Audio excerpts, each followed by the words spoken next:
Hi, everybody. This is Old Guy Tech TV, Opinion versus Opinion, and I'm here today with Jonathan Charney, John Manajestic, and I'm the old guy, Rob Charney. We're trying a few different things in our studio today, so it probably looks a little bit different to you than it normally has, which is okay. Maybe it's a good thing. Maybe it's not a good thing. This happens, but I wanted to shake things up a little bit, and I think Jonathan and I are going to work on maybe making even some more changes. The advantage we got is, look at me. I can see him. I can look at him. So I like the other way better. I want to see him today. By the way, yeah. I would point out at this point that since our show is on Wednesday and so is Christmas, in a week's time, we're not going to be doing it. That's right. Unless you want to have a Christmas special and bring in the girls and the Christmas tree and the... We talked about it last week, and I decided that it's probably not a good thing to have Christmas because I could see us telling Paula and the rest of the family that, see you in about an hour or so, we're going to go do a show, and it probably wouldn't go over very well. So you might find him at a ditch. You think? I'd say so. So we don't want to do that. So we're trying to get some camera angles here. This is the side by side. This is our look to look like a real studio, just like the talking heads on CNN. You know, we're sitting next to each other, and like John said, we can put our green screen up and put up a fake background, and we could have the ocean in the back of us. I will just tell you, I was reading a little article before I came here. We came on air today about. Pardon me. Are you familiar with string theory? Vaguely, I vaguely know a little bit about it. Well. There have been two papers written that it is true, and therefore the universe is a hologram. The universe is a hologram. 10 strings in string theory with one in time. So string theory is the theory past Einstein, and I'm almost bright enough to understand Einstein, and now I'm going to have to sit down and read string theory. So they're saying we're not real, that it's all a dream, so Bob Newhart was right? It's all a projection. I find that with, space crud and things crashing and comets and stuff, that's a hologram, but that's what they say. Now, Rob, what are you going to tell us about our Social Security card? We've battered this around a little bit, and I really thought that maybe we should just give the younger folks. I couldn't find my. I have my original Social Security card. I was looking everywhere for it. I couldn't find it. Since you two are old enough to actually know what it's like to be without Social Security. I wanted to show what I wanted to do is I wanted to show what the old original cards looked like because. I mean the fact it says not to be used as ID. Exactly. Okay. So we all know that when you sign up for just about anything, a phone, whatever it may be, they ask you for your Social Security number, right? Isn't that part of it? So now, I got a great story on our that, original Social Security cards, it was never intended to be identification. Okay, it was never done. So all of a sudden now, everybody's got a number, and now that is identification. So did you know that when Franklin Roosevelt, by the way, who was a Democrat, he introduced Social Security, and he promised that participation in the program would be completely voluntary. Just like Obamacare. Hey, how do you like that? Can you not have a Social Security in this country and get anywhere? I think they assign you one at birth now. Yeah, they do. I think you're right. Yeah. My Social Security card is a duplicate from very long ago. Right. And it says nothing about it not being ID, and it says everything about it being the property of the Department of... this card is the property of the Social Security Administration and must be returned upon request. If found, returned to. Yeah. Well, so... I'll find it, folks. We'll get it on one of the shows, and I'll take a picture of it and show you. Where literally all of us baby boomers were issued a Social Security card that originally said this card is not ID. And I just thought it was kind of funny that well, the card's not ID, but the number certainly is. Well, okay. And it happens to be your military ID number when you go into the military. They used to issue a separate number, but it's now your Social Security number. Sure, they're going to keep everything And kids have a Social Security number at very young age now. You get it at birth along with your first taxes. Did you know that when you signed up for this, participants would only have to pay 1% of the first $1,400 of their annual income into the program. Now it's the first $106,000. 7.65%. But I'm a firm believer that everybody that makes over 106 ought to pay some percentage on the balance of their income, and then income disparity is somewhat. Well, shouldn't that be equalized. like regional? Because 106 and come on, Well, 1/10 no, of listen. 1% on somebody that's making $30 million a year. They won't even know it happened, but it would fund Social Security on infinitum. Well, no, I was saying because if you said if they make 106,000 a year, it was to say because 106,000 in San Francisco is not as much as it would be where I live. In Bakersfield or in Placerville. Yeah. So I think Sacramento. I do think it should regional, but depending. But yeah, if you're making 30 million a year, you could probably kick in a few dollars. Well, they're all 106,000 is barely middle class at this point. how much? 106,000. Yeah, I agree. Definitely depending on the area, but yeah.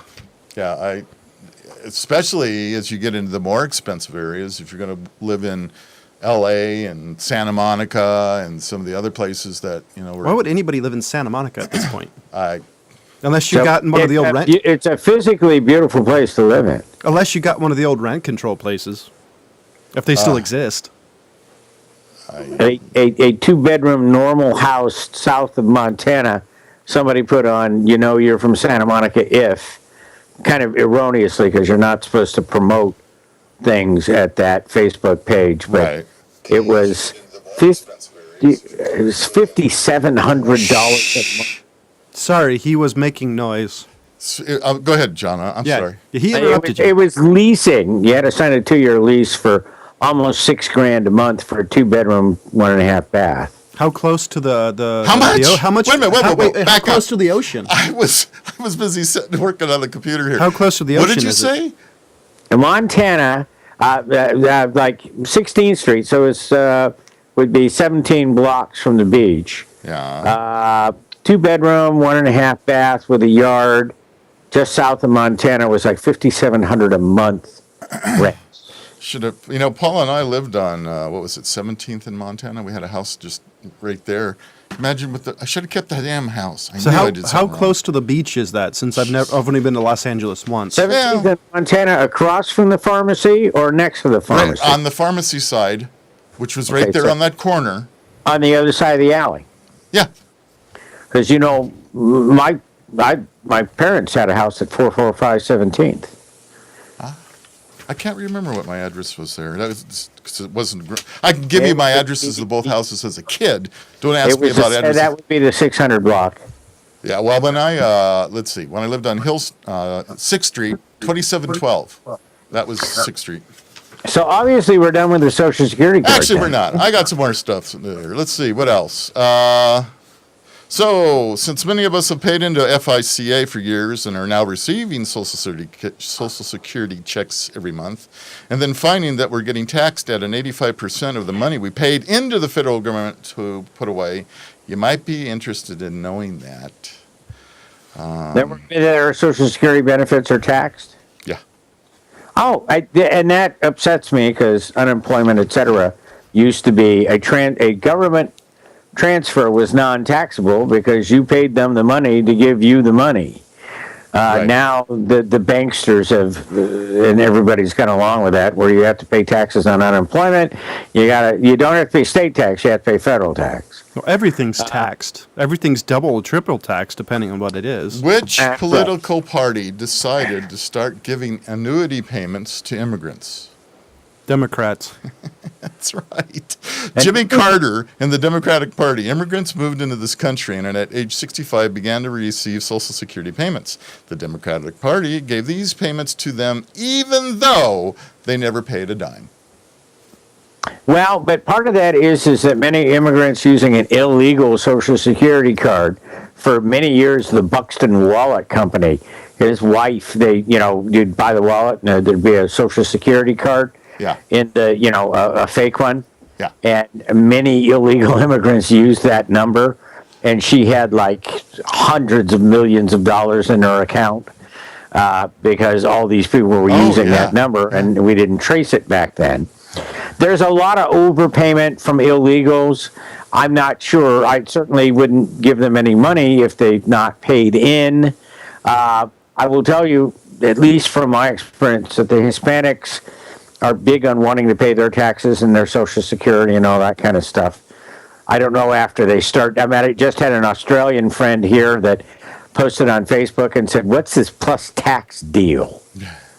Because they have a VAT, right? Value added tax, right? And it just is in the price. And then he goes, "But what's with the plus tax?" And I said, "Well, in California, we have a personal tax, which is not in what you pay at the counter, but then we have a state sales tax and independent local sales community tax is added onto that, right? Because A, they need money, and B, many federal programs are matching funds, so they have to have money to match the funds with to get the Fed money. So you could pay 15% off the door.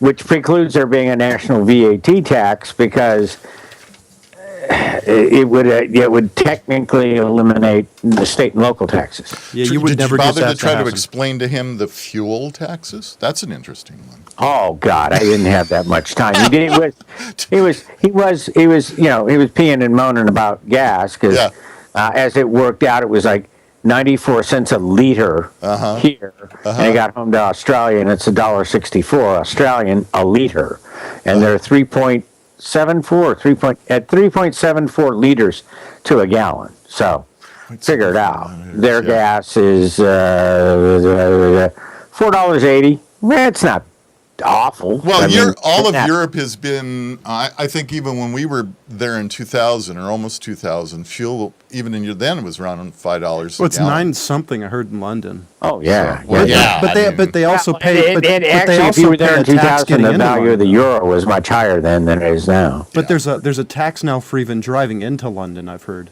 There is. Yeah, they tax Yeah. you for going there. Yeah.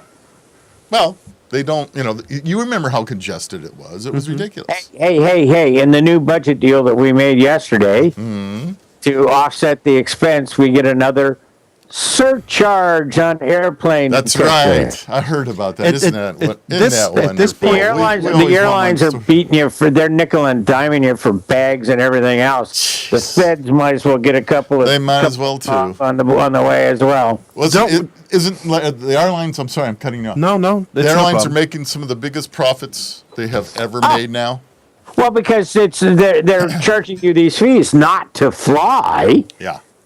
Right? The tickets are rather expensive, but when you add in the baggage charges and the fat person per diem and all these other things, it's just like the federal government. I mean, the airlines, it's now a matter of fees, not taxes. Right. Well, it's not a tax; it's a fee. Well, I got your fee right here. Yeah. Fee this. What, John? No, never mind. Nothing. No, just let's keep going. Let's keep going. No, we need your opinion. No, that's the next story. No. I don't have another story. I told you I was story thin today. Give me a story. Come on, you hate the plastic gun law. Well, look, all right, this law that was just signed in a 10-year extension is because everybody's freaking out that we're all going to own printers that will be able to print and print our own guns. How much do those cost? And I don't think the price is going to come down soon. Well, the problem they're in the $10,000 range, $10 to $15,000. Well, they do have cheaper ones. They like Maker Bot. There are ones that are cheaper. The problem with those is they're like 1 or 2 shots, maybe. I mean, there are companies that do polymers, like polymer lowers for an AR-15, but that's custom. That's a high tensile strength, high heat. That's actually a real quality print versus what you can get at a home printer. So it's a fallacy. It really is. It's all and there's a Clint Eastwood movie that predicted this in the 90s. There was? In The Line of Fire. Line of Fire. If you remember the movie, I think it was I don't remember. John Malkovich, I think, was a guy who hated the president. What's his name? The cowboy guy. I can't remember his name all of a sudden. George W. Bush. Yeah, Clint Eastwood was a Secret Service member, and the Malkovich made a plastic gun that you couldn't detect, and he could assemble it on the table, and they tried to assassinate the president. Oh, okay. Well, I don't know. The gun issue, although tried to be re-revved with more information from Newtown, etc., at least in polls, is less popular. It's fading fast. yes, it's fading very fast because people are finally starting to understand the gun laws. So I have a bit of information in California. Sacramento Superior Court judge went ahead and stated Kathleen Harris, who is the California Attorney General, she was pushing to continue to keep the 10-day waiting period on guns, and the judge said the waiting period is unconstitutional. Yeah, I saw that. Yep. Go Cal Guns Foundation. So now, so now, here comes the problem is that now it's back in her hands. What is she going to do? Because that makes any waiting period unconstitutional. Except for the federal 3-day. No, because if you have an instant background check, we have a mutual friend who lives in Ohio. I was talking to Marty. A virtual friend or a real friend? No, real friend. Mutual friend is Marty Winston. I'll give Marty a thumbs up. He has been in the press and pushing products and forever. Everybody knows Marty Winston. Right. I know Marty Winston. Okay, Marty has decided to take me under his wing, and I think I'm his project. Rob, you need to do this. Rob, you need to do that. That's right. So anyway, Marty lives in Ohio, and I said, okay, Marty, what are the guns laws in Ohio? And he says, what are you talking about? I said, well, we go in California, and we have to wait 10 days, 10 24-hour periods to get our gun, and we can only buy one new gun a month. And he said, you've got to be kidding. He says, we have instant in Ohio. I walk up, I show them my ID, they run it in the computer, I'm good to go, sign the paper, and out the door. California will never have that. They'll never have the instant check because we all know our local non-gun-friendly Democrats hate that. But Ohio? Let me ask you a quick question because I don't know anything about this. So if I go down to my Big Five store, and purchase a Ruger 1022, which they don't sell anymore for some reason. No, they do. They're just hard to find. Really? Yeah. They do sell it. The problem right now is some guns, 1022s and stuff like that, along with 22s, are harder to find. Sometimes, I don't know if this is the case, but sometimes manufacturers are slowing that one down to focus on their more money making. It depends on what it is. They're also coming out with a new model, and that may be the reason why the 1022s are a little hard to find right now. But anyway, so you're back saying to your question. if I go down to the gun store and I find my 1022 or the new model of the Ruger, yes, I myself would want the 1022, pretty good 22 rifle. Absolutely. Pretty basic and it works real well. They're going to want me to wait 10 days to take delivery of that rifle. Yep, sometimes 11. Yeah, well, because what happens is it's not so much 10 days, it's the 10 24-hour period. That's the way it's written. So a lot of gun shops, so that they don't run into this problem with DOJ, they actually say, I'm sorry, you're going to have to wait 11 days. And that's a long gun. So you can buy multiple long guns in the same month. Not starting January 1st. But Jonathan's right. What happens is, in handguns, it has been for a number of years, you can buy one gun a month. One new. You can private person. Right. Unless you go to a gun show. No. Because even in California, there is no exemption for gun shows. You have to do the same thing. The only limitations if you do a private party transfer. Doesn't that make a gun show difficult if it's only there for a weekend and you got to wait 11 days to get the gun? What you do is there's a number of dealers at the gun shows who process the paperwork and hold the guns, and they've all got shops around. So it's a pain, but you can do it. It may take you 6 months to get all the guns you bought, though. And you can also, if it's a used gun, it falls under a different. You can buy more than one used gun. It's only new guns that are on the California roster. So anyway, we have that 10 24-hour period that has now been stated by a Superior Court judge in California that it's unconstitutional. I'm sure it'll be thrown to the 9th, which tends to be a little hard to the left. the ninth could do anything. Yeah. Yeah, well, Who knows? the ninth will say that that court was wrong. The 9 days not only warranted, it's preferred. You know, it's liberal. I They don't know. like America. Anyway, who knows where it's going to go? But this is the first good news California gun owners have had in years. I don't, however, see it going to the Supreme Court, since the Supreme Court, since the Heller decision, has said, yeah, we're not taking anything that has to do with the Second Amendment. Well, we don't know. We don't know. Well, and the ones that came up last, because the Heller decision was a couple of years ago. I think they turned down a couple of gun cases on the last term. Well, it's because with the Heller decision, it gives you the right to own a firearm, and a municipality like Chicago cannot say, no, sorry, you can't own it. And but on that's the what other the hand- Heller decision is. On the other hand, I mean, you know. on the other hand, New York can say you can have only 5-round magazines, and if you have a 6-round, knock on your door and Yes. take your firearms Yes, because it's yes. therefore not legal, so you're not allowed to have Well, it. you know, the New Yorkers can have, you know, you want to live in the city of New York. That means if I have a Smith & Wesson that fires 6 shots, it's an illegal firearm? I think it's in magazine size. I don't remember. Yeah, revolvers are fine, but it's five rounds in New York City, I believe. We'd Yeah. have to look that up. The double. And the Who cares best about part New is York City? originally it didn't cover Leos, so Leos were going to get in trouble too. Meaning law enforcement officers. Yeah. Yeah, so that's John. You asked the question. Yeah, and starting January 1, 2014. In California. In California, long guns and handguns are treated exactly the same. Same waiting period. You actually, for the very first time in California, have to register a long gun. Let me tell you how that used to work. Even today, if you go buy that long gun today, which I recommend everybody do before January 1, the gun is not being registered. What's being done is mental history background check is being done on you. But there's no registration of the gun to you, right? Long guns are not registered to you until January 1/14. So you could, buy as many guns as you want, and there's no record of that serial number to you on a long gun. Okay? Starting And what's the January. sense of doing it? It is in the ATF. What's that? The ATF. It's registered to the ATF, just not the state of California. Well, right? no, but you got to understand, you're talking about the 4473. It's a piece of paperwork that you walk out after your waiting period. You have to sign. And on that piece of paper, and it's been a 4473 for 60-some years, it's the same document to always have. It's only held in at the gun shop. It never goes anywhere. The only time it goes anywhere is when the gun shop goes out of business. They have to ship all their records to a warehouse in Virginia, and they never did anything with the records unless they're finally starting to do something with them. It just was in a warehouse somewhere. Maybe they're starting to scan them in now. I don't know. I doubt it. Did you I read? don't know. Did you read? There was a thing, I guess, the other day saying that a lot of state stuff in the State Department, people still use floppy disks since USB keys are illegal.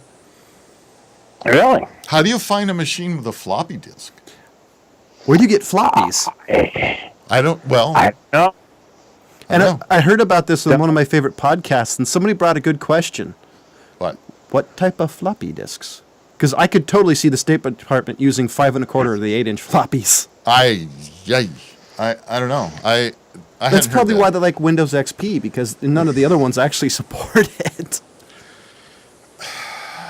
Yeah, and the USB drive thing is only an issue with highly, secured, top secret areas. And but if I was the administrator, I wouldn't want the people sticking in USB drives like John just showed us into your machine, because God knows what you're going to get them. So I have something. I don't know if you two are interested, but I think it's interesting. Is the Xbox, since release day, has sold 2 million consoles. Hit refresh. Yeah. Have sold 2 million consoles since release day. Is that a That's good not very many. I was going to say that's not a very good number. I think it's U.S. only though. 2 million. That's a lot. Don't 2 million? I mean, for Out of a 300 million population? for a console that doesn't really have any games, I mean, that's pretty amazing. Huh. That's like Call of Duty on the release day, I think made $1 billion. Which, by the way, $1 billion, it means the gaming industry is bigger than the movie industry. No movie in release day has ever made $1 billion. Of course, the gaming. You go to the movies, you see the movie once, maybe you buy the DVD and that's it. You never do it again. With gaming, you're constantly buying games. You're constantly paying for content. It's a continual money-making machine. The real reason I think it's funny is because it's you actually get people go, they look down on you. Oh, you're a gamer, or oh, you design games. They look down on you because you do that. But the gaming industry is huge. The gaming industry. Hey, look, Facebook's making a fortune getting people to play games through there, and I won't do it. Yeah, that fad's starting to wear thin. Thank God. Yeah. Zynga.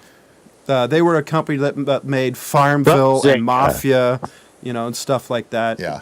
Candy Crush is another game that people got addicted to. No, Zynga is gone, right? No, I think they're still around. I think they removed their head CEO. Well, it was one of those companies with Farmville on Facebook that just went crazy. Everybody under the sun had to play Farmville, I played it for a while. which I never did. I don't have a clue. People got hooked on it, and then of course then it threw you spam at every opportunity that it could. The worst part about Farmville? The worst part is you could spend money on fake crops. That was the part that always fascinated me. I can buy a bushel of virtual corn seeds. I never really saw the point of spending money on that. But at the same time, the poker site that I've been at for over 7 years, all of a sudden came up with buying play chips, right? And somehow I signed off with only $450 in my account, or 450 play chips. Mm-hmm. Now I have to spend $1.99 because it's not enough money to go play any.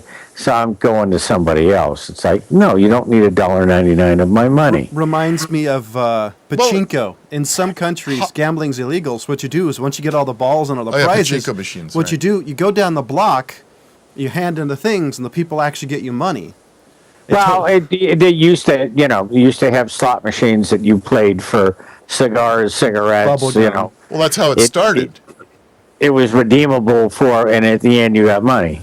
People don't know why there's cherries and oranges and apples and things like that, because when they started those slot machines, that's what you won. If you lined up, you got a stick of gum or a cherry candy, and that's actually how those started. That's why those things are there. I see. Hey, we've got a mutual friend too that seems to be doing quite well playing professional poker.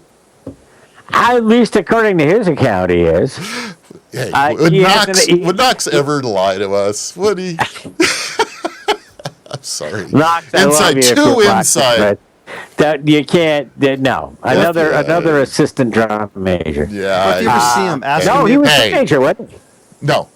He ended up like I did. Because he was a year behind me. I was the assistant drum major. Then they made me student director. He became assistant drum major. Then I don't remember. It was a weird. Well, if you ever see 20 years ago, I don't have enough brain cells. By the way, our dear friend, I won't mention names, but somebody in the class of '69, the drum major that you were understudy to, right, and has disappeared. He did a search, and I never thought to use his middle name. Oh. And it appears that he's at the old homestead in Colorado. Of course, bogus phone number. So we're.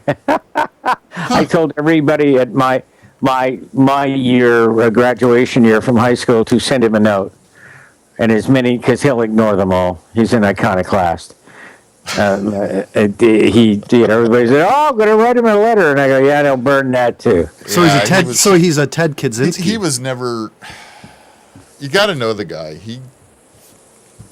Oh well. Anyway. So you're saying he's a Luddite? You know who I haven't heard from, and now I'm going to look up. Sherman put on the Wayback Machine in 1969. This is Wayback. This is real quick. Today I'm inside today is Artist Brewster, and Dad Senior.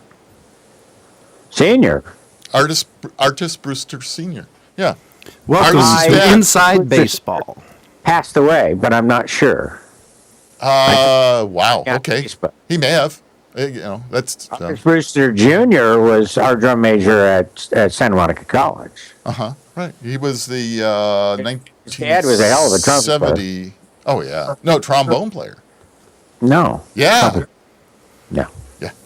Trumpet player sat next to Uncle Dick in the civic band that used to rehearse over there at that park. Why are we talking about this? Nobody gives a damn. This is too nobody- inside. Sorry about that, folks. Small circle of friends would Yeah. know. No. Anyway, so okay, we talked about Social Security. Now we talked about the gun issue. So we have the gun issue that we have to deal with. Well, there's the- Does anybody care about? Is anybody even watching the show? 621-1210. Give me a call. I got to reach way over there and hit a button to answer. But if you call now or within the next 10 minutes, I'm going to give you a Starbucks $10 gift card. Ooh, and I don't want to work for Starbucks ever again. Yeah. Yesterday on the Huffington Post, they came out with 31 like the In-N-Out burger Yeah. recipes that baristas have done at different Starbucks stores with instructions for a barista on how to make them.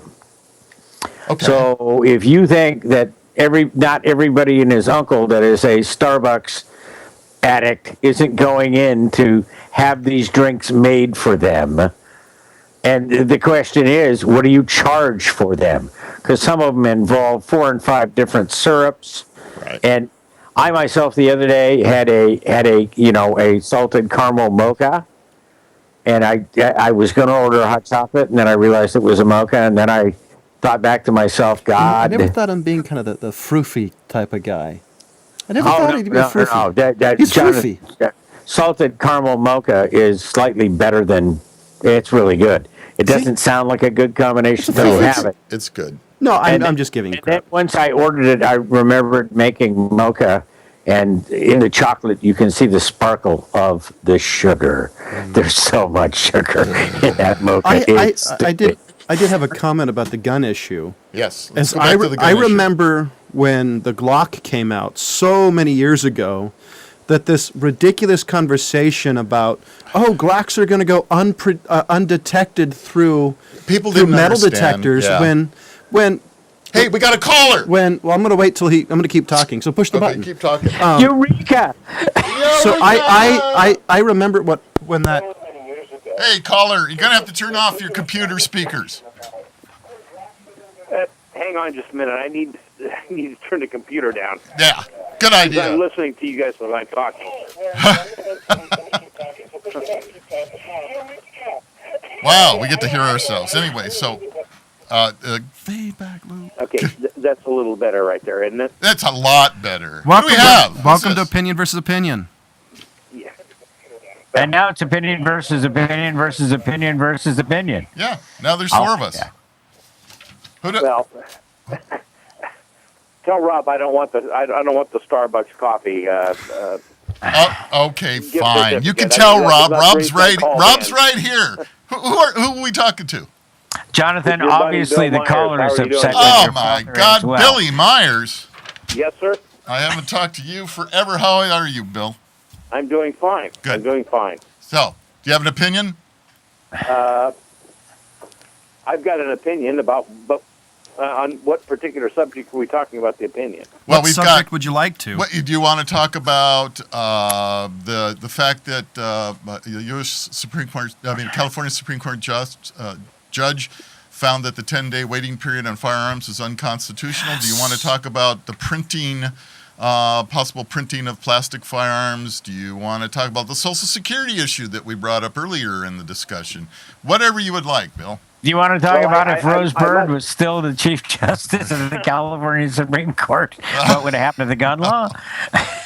Well, I must admit, I got into the conversation very late, and literally I just got in moments ago, and as you were talking about you just mentioned the oh, good grief. Plastic That's all, never firearms? legalize that stuff. Billy. Not firearms. What was the last one before that? Video games Right or after Social that. Security card? So Social Security card, Social Security. Social Security. Okay. Thank you. You're welcome. Thank you for reminding me. Are you drawing Social I say to- Security I yet, say to Billy? I myself think. that the issue with Social Security, and I saw an email that was meant to be humorous yesterday, and I pointed it out to family members because I literally just gotten in from the Midwest because I flew back to the Midwest for my mother's 80th birthday, and I just Happy had a birthday, discussion about Social Security. It never ceases to amaze me that everyone wants to talk about the fact that Social Security is coming broke, or could become broke here shortly. But nobody ever talks about the fact that welfare is never out of money. So I have to say welfare is funded as a budget item. It's not, earned interest and taken out of our pockets if you work. That's exactly what my point is. The federal government has absolutely no difficulty whatsoever taking money out of our pockets to pay somebody who has never paid anything and is not a contributor to society. Yet, by that same token, the people who have been paying into it, and it's not just the employees, it's the employers who are both paying into it. The biggest Nobody wants to talk about the issue that the fact that Social Security is not an entitlement. The biggest No, problem. we're entitled to the money had at interest that we paid into it. The biggest. Hold on. The biggest problem Social Security has right now is in 5 years, what's going to happen? Government mismanagement.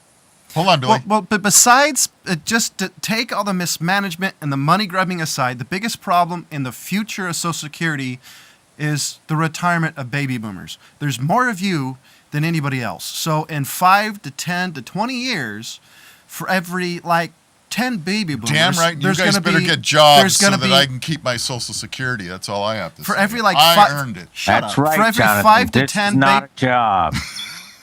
Yeah, if I was making money, it would be. For every 5 to 10 baby boomers, there's going to be 1 to 2 people. That right there, they're saying, is the biggest problem. No, the biggest problem is in the 70s when Reagan borrowed against Social Security to balance the budget. It's kind of like the same thing with the Postal Department. Congress borrows against the funds and then goes, they're broke. Well, yeah, but just that's what they say. And we used to live in a much more altruistic society that wanted to provide fat retirement accounts for everybody. And the reality is, in the current society, we can't have it. It's just that kind of fat's not there to be had. Nope. But they made it real fatty because, baby boomers try to take care of themselves. The problem of it is the reality exceeded the fantasy. Well, all I can say is, as long as I'm alive, I hope we still have Social Security because, Paula has been able to take advantage of some of the wonderful things about Social Security that's saving us a bunch of money. Well, but the issue that is, especially where I live, where there are a lot of people on Social Security disability, right? Because agriculture and oil are very hard on the human body. Very hard. Terrible accidents happen out in the fields, both the oil field and the agricultural field. When Paul Ryan, et cetera, talk about going after Social Security and cutting benefits, they seem to not think that it's going to impact Social Security disability. Well, that's going to be, in the end, that's probably more expensive than our Social Security benefits when we get to be 65. Billy, what's your opinion on that?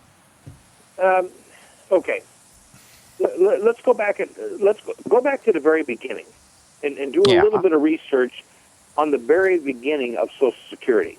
We did. Okay. Mm-hmm. From the very beginning, yep.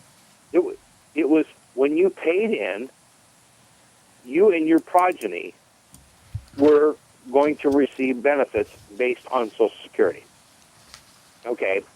Now, the members of the Democratic Party, and I'm not in a position right now because I've got you folks on the computer to pull it up, but there's been a series of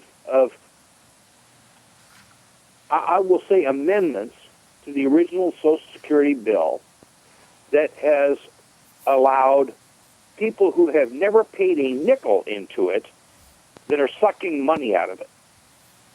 The Democratic Party has sucked money out of it for what it was never designed for. The first time it was borrowed against was during the Reagan administration. Excuse me? Say it again, please. The Congress and under the Reagan administration, in trying to balance the budget, he allowed the Congress to borrow against Social Security.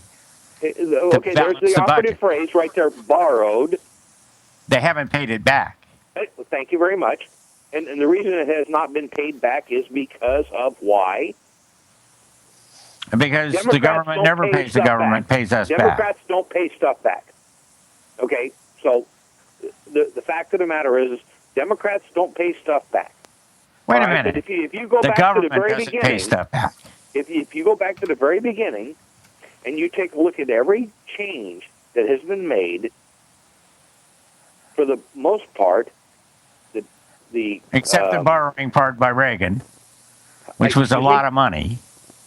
I'm sorry? I just won't buy the indictment of a single political party because that's just talking points and rhetoric. And you'd have to show me the numbers. Okay, wait a minute. Okay. I'm going to turn you guys off of my computer, and I'm going to go back and find this. I don't believe I'm saying this. Damn, I feel dirty doing this. Uh-oh, I agree with John. I defend John is because you can't. Maybe historically certain Democrats haven't been wanting to pay back. I can't defend that particular argument, but at this point, the Republicans and Democrats are really related in a lot of ways. They both like to spend and they don't like to cut, especially with their sacred cows. Right. And, by the way, John, according to number 4 of my Social Security stuff, it says that the money the participants put into the independent trust fund rather than into general operating fund, and therefore would only be used to fund the Social Security retirement program and no other government program. And under Johnson, the money was moved to the general fund. It was not and Reagan. It was borrowed during Reagan. It was moved to the general fund by Johnson. Johnson moved it, right. So it was there to be used. Well, why else move it to a general fund?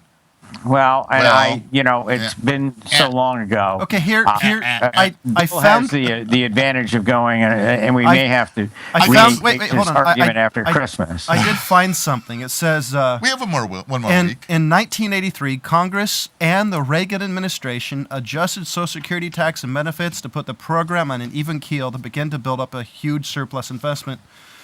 But Congress decided to borrow this surplus investment instead. They've been using it to help pay for things that have nothing to do with Social Security. So in 83, I guess there was a surplus, but Congress in 1983 decided to borrow from said surplus because the government doesn't. Okay, wait a minute. Let's back up a minute.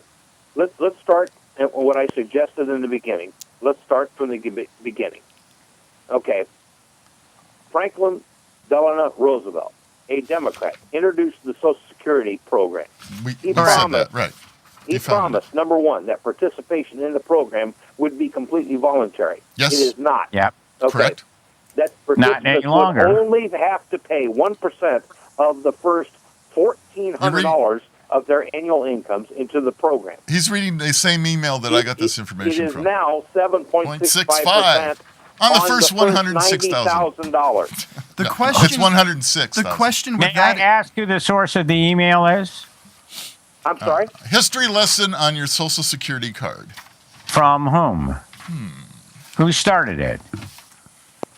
The only thing I don't know. what they're looking for that is the fact that back when Franklin Delano Roosevelt was alive. As an academician, if I don't have a reasonable, reliable source to go back on, I could tell you that. Yeah, but this is easy enough. This information's easy enough to just look I do up. have a question for John. Because Jonathan just looked up and verified your statement about Reagan. Okay, hold on. I'm sorry. There are 3 of you speaking right now. I have no idea who's talking, and you're talking over each other. So I cannot. I do not have. That's what happens when you don't when you watch don't know who's asking the question and what the question is. Well, I actually had a question for John real quick, and I wanted to see if he could know this. Is back when the Social Security was invented, and then now, would that 1%, if you adjust for inflation, be roughly the same? 1% to 7% easily. That's lower than inflation adjusted. Because when did the Social Security Act go into effect? 1920 what? Does it say? It was No, I pre. don't- It was not- pre World War II. It would was have in, been the late in between 20s, the early wars. 30s, 'cause He said, yeah, it was late 20s, early 30s because of the fact that it was during the Roosevelt administration. Yeah, but Okay? he was. Roosevelt was in office into the until 40s. he Yeah. died, and he would have, if he had completed his term, 4 terms from 1946. I believe it was 46. Please don't quote me on that. It could have been 48. 16 Doesn't years. matter. Back up 16 years. Right. Because he was a 30. 4-term president. Right. Okay? So back the numbers up from there. 48. Okay. Okay. When did, and this It is, would have been 1936, according to 1935, whatever. according to the Social Security Okay, website, that's Hold- 12 years, Billy, not we got 16. the answer for you. Hold on. according to SSA.gov, which is Social Security website, when did Social Security start? Question 1. The answer is the Social Security Act was signed by FDR on August 14th, 1935. Okay. Right. All right. Good. And it went into effect in 36. So, okay. Not a problem. And that's basically in agreement with what I just said. Mhm. Okay. And everything else that I'm talking about here, number 3, money the participants elected to put into the program would be deductible from their income. Okay? It is no longer tax deductible. Is it? I didn't know that. That It's was a interesting. before tax dollar, but you get taxed on your Social Security benefit coming out, which means it would have. It initially was a before tax dollar. It's now an after tax dollar, which is why it generates a taxable event on the other But side. but can't Exactly. you? So it is no longer tax deductible. When you're putting it in? Well, on the other hand, no. No. I don't think it is. Is it tax deductible or is it not? It is no longer tax deductible. Thank you very much. There's no ifs, ands, or buts about it. It is no longer tax deductible. It was supposed to be tax deductible in the beginning. All right. Okay. So did a Democrat do that? I didn't say they did it. No, just- you were I'm indicting making a simple Democrats for statement. screwing I'm up making Social a Security. simple I'm just statement. asking the obvious question. Was that a Democrat that did that? Wait a minute. Well, it would have been Congress. Now, who? At this point, when I started talking about Social Security, Right. when I started talking about number 1, the participation in the program would be completely voluntary. Did I say Correct. anything about a Democrat at that point in time? No, No, I did not. Thank you were very much. indicting Democrats for shooting Cock Robin I and a talked few other about things, Democrat but issues before I don't know that you did or you didn't. No. I spoke about Democrat issues before that. Number 1, that the participation in the program will be completely voluntary. There's no discussion about Democrat or Republican there. That the participants was how would it only originally have to pay started, yeah. 1% of their first $1,400 of their annual incomes. And I'm talking about what it started in the beginning. Let me read that. It is now 7.65% on the first $90,000. But that We have was, we have that enough. was- Hold on. Everybody, stop. We got an update on the taxable situation. So Jonathan, read that. according to ehow.com, so you got to, be wary of that, but it says the U.S. tax code allows you to deduct from your taxable income several categories of tax you paid, including local income taxes and property tax. However, Social Security and Medicare taxes withheld from your paycheck are not deductible from taxable income. There is a limited exception, however, for self-employed people. I don't know Right. how up to date that is, but you keep that in No, mind. that's correct. Your IRA was $2,000 tax deductible off the top,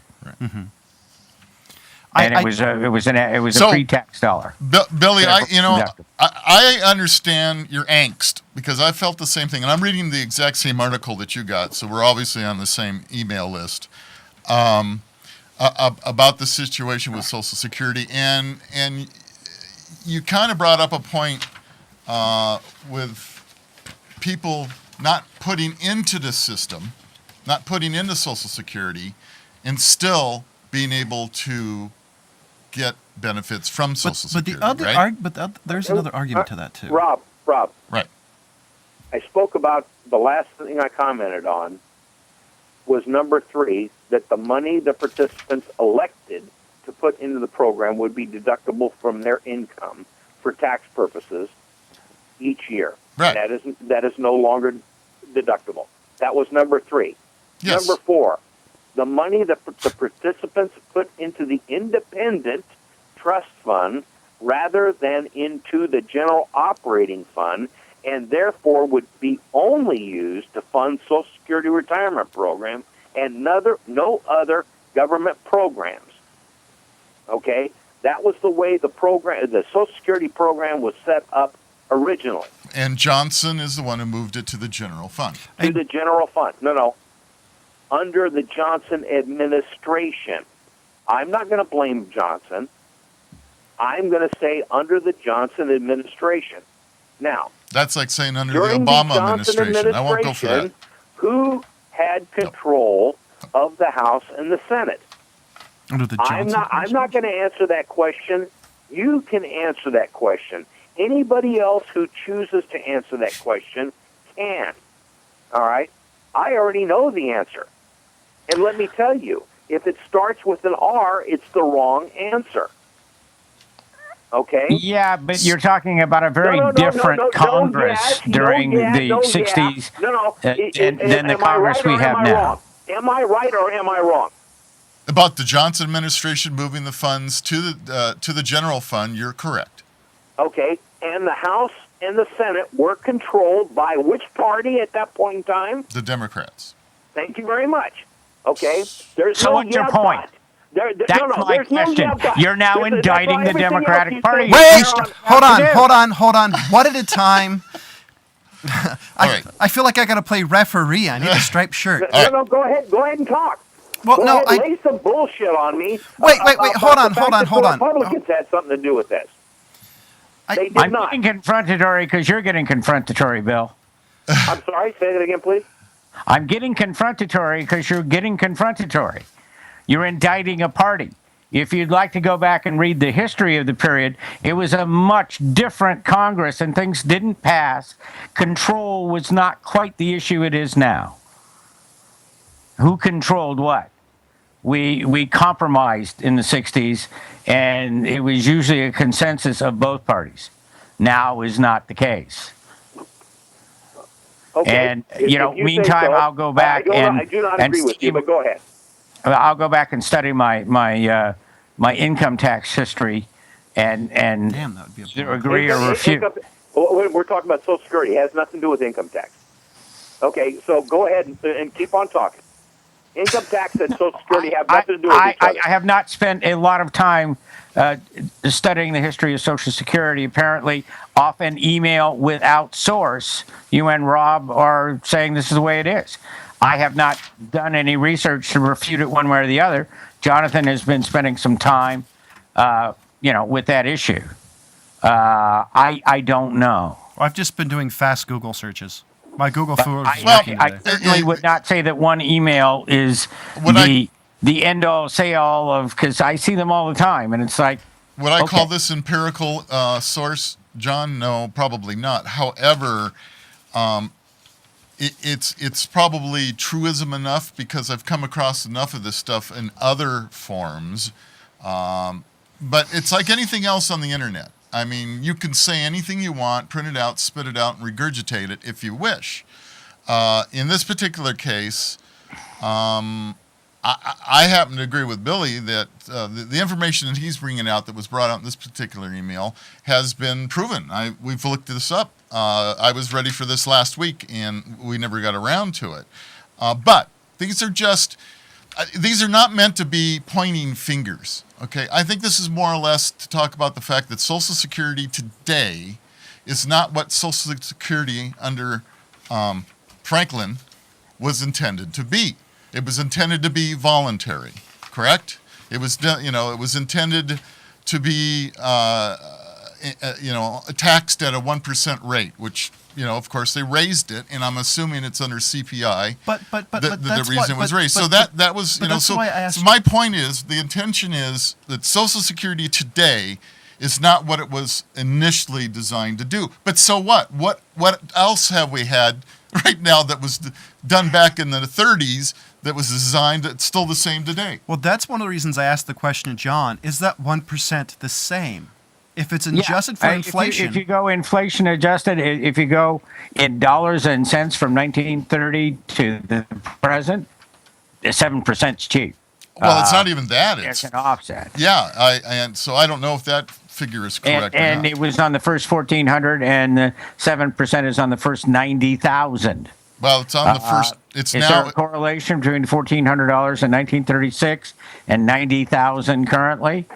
I'd have to go look at the numbers long term, but I would imagine it's fairly close. It's actually higher than that, John. It's 106,000. Well, that's Rob, where you Rob. no longer have to pay. Right. Rob. Yes. We're getting stuck on one point. Okay. No, we're not. I personally have had this discussion with staunch Democrats in my family. I had an Annapolis graduate, my stepfather, who was a staunch Democrat, who ripped me alive on this exact issue, and I posed the same question to him that I would pose to anybody else. Everything that I'm going to talk about, everything I'm fixing to say, because I've only gotten a portion through of the points that I'm talking about, okay? Because you guys want to talk about one issue. There's a whole bunch here. But I spit every one of these things out to him, and I said, if you think I'm wrong, if you think I'm lying, I would ask you to do this. You personally go out and check it out. And after 3 weeks of doing work, checking the congressional record, checking everything that I will be more than happy to finish saying if I will be allowed to, okay, he came back to me with the same situation. You're absolutely right. Okay, Billy, I'll give you 2 minutes. I'll give you 2 minutes. The Democratic Party is responsible for the condition Social Security is in right now because they were in control of the House and the Senate. And, of course, there were deals made. Republicans voted for it. So I'm not going to say that Republicans are not without fault here. Okay? Everything that has transpired with the Social Security problem is because of the current the Democratic Party. Okay, I'm going to give you 30 seconds, Billy. Wrap it up because we got to close right at 1 hour, and we're almost there. Okay, not a problem. Not a problem. Money that the participants elect to put in the program will be deductible from their income for tax purposes. Not happening. Okay? It would be put into an independent trust fund. Okay, we already know. We've been over all of that. From the operating fund. Okay? Right. Under the Johnson administration, it was moved to the general fund. Right. The annuity payments of the retirees would never be taxed as income. Under Gore and Clinton, I'm sorry, I said that backwards. Clinton and Gore, up to 85% of your Social Security tax can now be taxed. Which political party took Social Security from the independent trust fund and put it into the general fund so that Congress could spend it? It was Johnson and the democratically controlled House and Senate. Which political party eliminated the income tax deduction for Social Security withholding? Democratic Party. Which political party started taxing Social Security annuities? The Democratic Party, with Al Gore casting the tiebreaker. Okay, we're done. Okay, Billy, all I'm saying is this. Don't believe me. I don't care. Well, here we didn't say we don't believe you. Yourself. Billy, I've already had it checked. Billy, okay? here's what I really want to say is, as a person who can point fingers at a lot of things, my thing is it's not a Democrat problem, it's not a Republican problem, it's an American problem. It's time, and yes, I'm saying this, is it's time to stop pointing fingers, especially about this, and actually do something. It's time to do, as John said, the 1960s, how about holding hands and compromising? You know, there's no more happy endings than anything in America. If we can't get along and actually fix what's wrong. And it's going to take compromises on both sides. And as a guy who's a fiscally conservative, it's time we do that. Okay, with that, Billy, I want to thank you very much for calling in. Hey, I'd like to talk to you, bud, sometime. Give me a call off the air, would you? I will certainly do that. Let me make one final comment here, please, Rob. All right, go ahead. I agree with everything you just said. Okay? It is an American problem. It needs to be fixed. Okay? When one party will not compromise will not. And that's the Democratic Party, right, Billy? I beg your pardon? We don't have time for this. No, you have opened a big door. The Democratic Party will wait. not. Hey, you know have what? Let's start. Christmas is not next Wednesday, so we still have one more show coming up, Yep. bumping up on Christmas. So we can carry this through. We got to go. We're at the hour break. Give us Billy, a call. thank you. Give us a call next week, Billy. All right, so And thank you for watching. That was wonderful. I'm sure glad Billy called. Thank you very much. Hey, John and Jonathan, I want to thank you guys for Opinion versus Opinion. We actually got into a heated discussion. I love it. And this is what I wanted the show to be all about. So thank you very much for sharing it. Hey, we got to play around with our set a little bit and have some fun. Hey, Mr. Manajasic, thank you very much. Hopefully you have a good week, and we'll talk soon. And for Old Guy Tech TV, this is Rob Charney, the old guy. Opinion versus Opinion. We'll talk to you next week. Thanks. Goodbye.